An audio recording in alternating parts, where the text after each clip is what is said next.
Alright, so what's going on, guys? Today we're going to look at an unboxing of my V2 Covenant just came in the mail today. This is actually a revised version of an older Bally from Maxace, and doing the unboxing honors today is my Koenig Arius. If you guys haven't got to check one of these out yet or don't own one, I highly recommend doing so. I'm not going to talk too much about it, but besides to say it's amazing.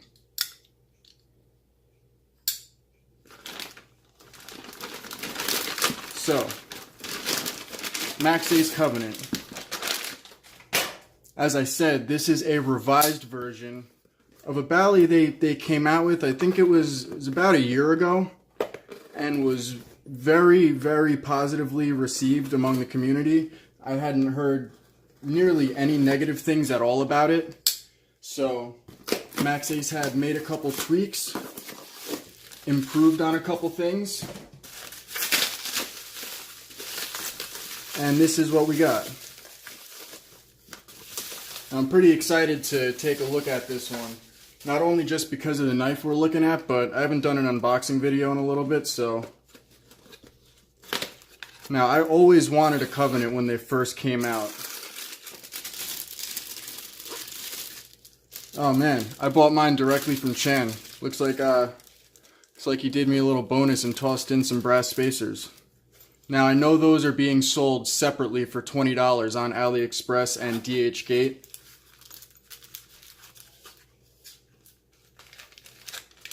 But I had always wanted a Covenant. I'm pretty excited that they actually are doing more of them, and now I can get my hands on one.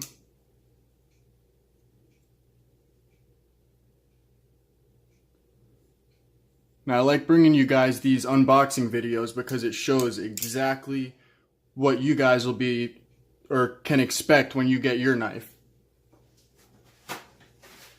Grab a paper towel because especially internationally shipped knives, I tend to notice, always come with that healthy layer of oil all over them, which I would rather they do than don't. I'd rather it be covered in oil than worry about it showing up with rust spots and pits.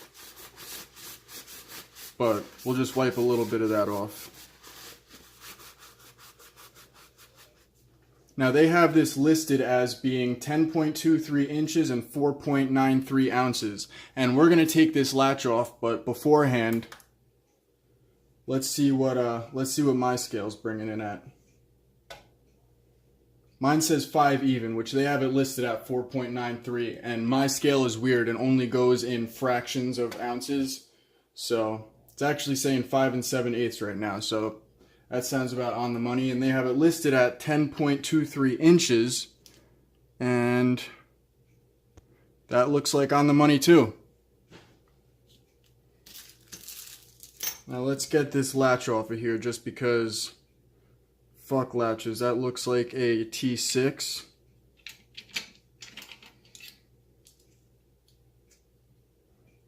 I don't know about you guys, but I can't stand latches. They're the vein of my flipping existence. We'll see how the clip is though, because I tend to be very picky and very fussy when it comes to pocket clips, so that's going to be another one that's kind of a hit or miss for me. Now it looks like we're going to have to separate the handle slab a little bit just to get all these pins out for the spring latch and the pin that the latch rides on. Let's see if I can do this without taking the whole damn thing apart, just because I'm being a little lazy. Now, if you guys do this at home, don't do this the way I'm doing it. This is the wrong way to do it.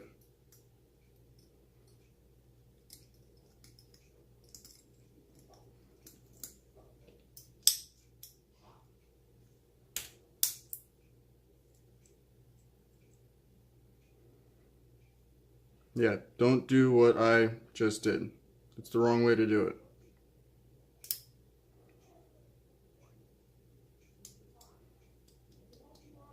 Maxace uses these tiny little washers.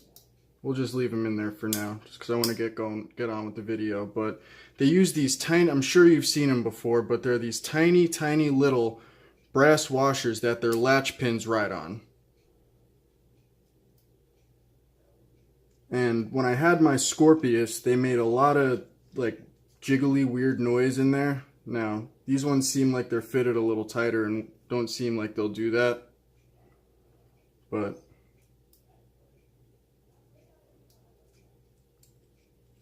now I went with the stone-washed version for my handles. They are offering it in a bead blasted finish, a bronze ano, a blue ano, and this stone-washed finish here. Now, much to my confusion, they have it listed online as black, the stone-washed model. And out of the box, it is absolutely zero handle play whatsoever. It is a little bit, just a little bit rough and not the smoothest right now, but this is a bearing bally, so almost without fail, they need a good amount of breaking in. Now, I know this does ride on stainless steel thrust washers, but like with the Pelican, you're not going to have an issue where those washers need to be sanded or lapped down, because the issue that caused that with the Pelican was the fact that it's a channel bally and you only had the tiny little separation of the handle slabs at the top near the pivots to allow for any flex. Now, this being sandwiched, you've got the entire length of the slab to allow that flex. And you also have the shoulder Zen pin setting some semblance of like set gap between the handle slabs. So, but let's back these pivot screws off just a little bit, because this is a little bit rough.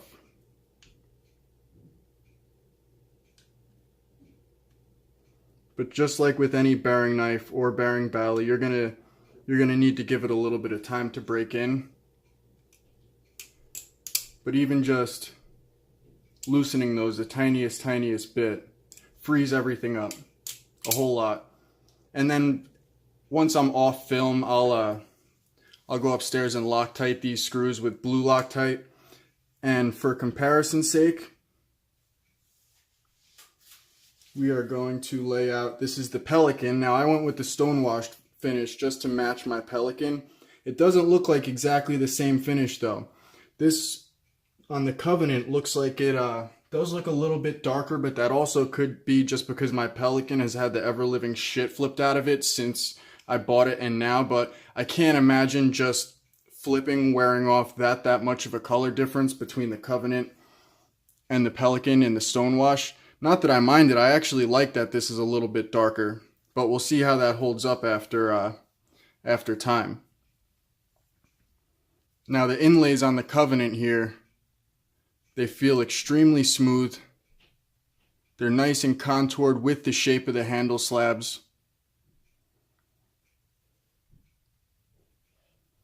We'll see how this clip feels, though. There's a good chance I may end up losing that clip. Now, this is a sandwich style Zen pin construction bally riding on bearings, M390 blade steel and TC4 titanium handles, which to my estimation is about the equal of 6AL4V tie that we have here in the States. I don't do too much with anodizing, but from what I've seen online and heard from other guys, there's not too much difference. I can't personally feel any difference, so.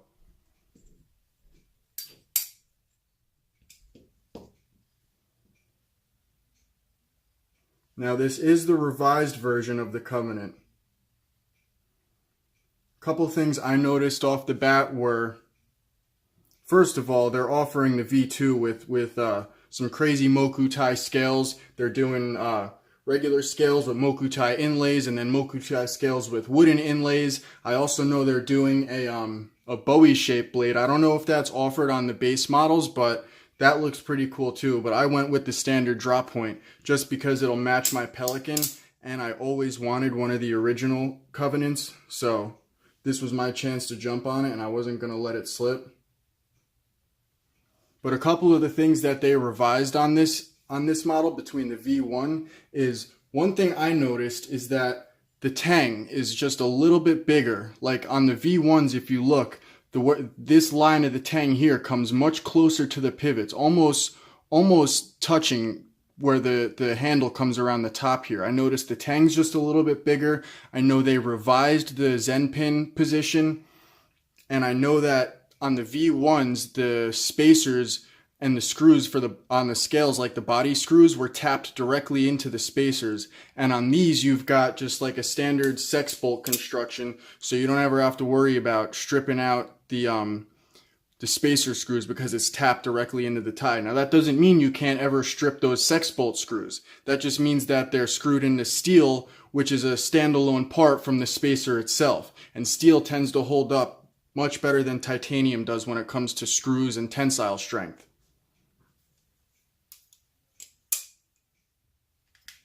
Got the authenticity card here. Now, as always, when I bring you guys an unboxing video, I'm not going to talk too much about the flipping of this knife. I may flip a couple scenes just to get an opening intro, take a couple pictures, but it's going to be in a week or two after I pocket this knife for a little while, spend some time flipping it, and then be sure I'm going to bring you guys a full comprehensive review, because even just off the bat, holding it in my hand right now, just doing a couple fans back and forth, it feels really, really good.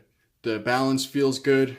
It fans no problem. I can feel the handle weight swinging around the edge, which means it's going to be good at chapped. It's going to be good at rollovers, but not too handle heavy that it's going to make choker fans a bitch, or just regular fans a bitch, or changeovers, or you know, any of the little shit. Like my 63, the one that's on bearings that we looked at last week, certain tricks are hard with that knife because it's extremely handle heavy. Now, I don't know, I may find after I flip this for a good while that I want to throw on the brass spacers and see how they feel. I mean, I do like a little bit of handle weight, but I tend to not like that much handle weight in a Bally. When it's too much, I just really don't enjoy flipping it that much.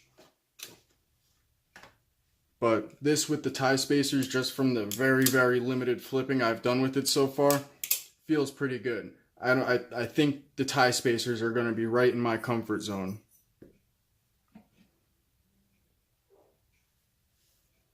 And we'll line everything up side by side.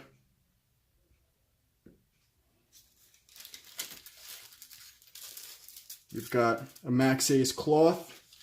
Now this does come with the trainer blade also, and as we've come to know and expect from Maxace, you get a full assortment of extra hardware. You get an extra one of everything it takes to build this knife except for the scales, clip, and the blade. And one thing I did notice also is all the trainer blades that Maxace has done up until this far have been like that pseudo drop point-esque style trainer blade, where it kind of the blade, or the would-be cutting edge, kind of sweeps up a little bit. This is a symmetrical, like, dagger style trainer blade, which I actually like. And I also do notice that on the V2 Covenant, they're branding it with not only Maxace, but you're also getting Midnightcat's name on there.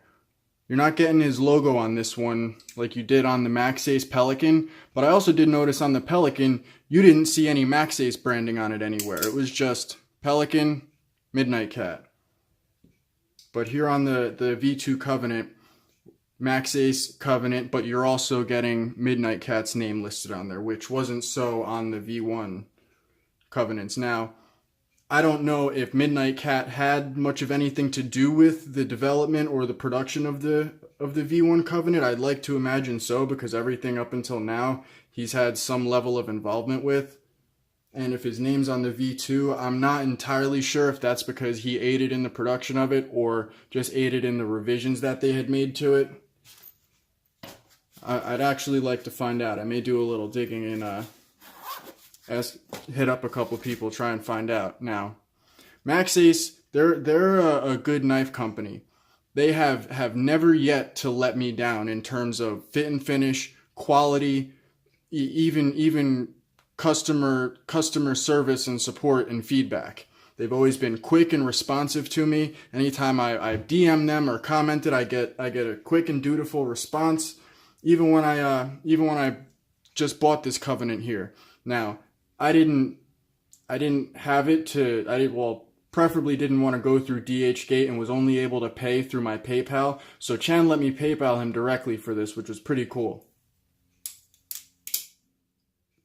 Let me do the same thing with the Pelican, but in my defense, I did get this Pelican a good while before anybody else did, so it wasn't even listed online anywhere yet. But this that was personal preference that I bought it directly.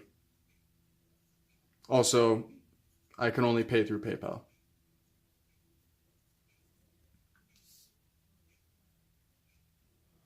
But guys, this has been the unboxing video of the Maxace Pelican. If you guys have any questions or specifically want to see me do any videos or see anything from me in the future, be sure to drop a like and leave it in the comments below. I'm just starting to notice that these videos are gaining a little bit of traction, and I really do enjoy making them. So start a conversation in the comments down below. Show me you guys are interested. Let me know what you guys think and want to hear, want to see. But this was the V2 Covenant. I'll see you guys in about a week or so with the full review on this bad boy. Peace.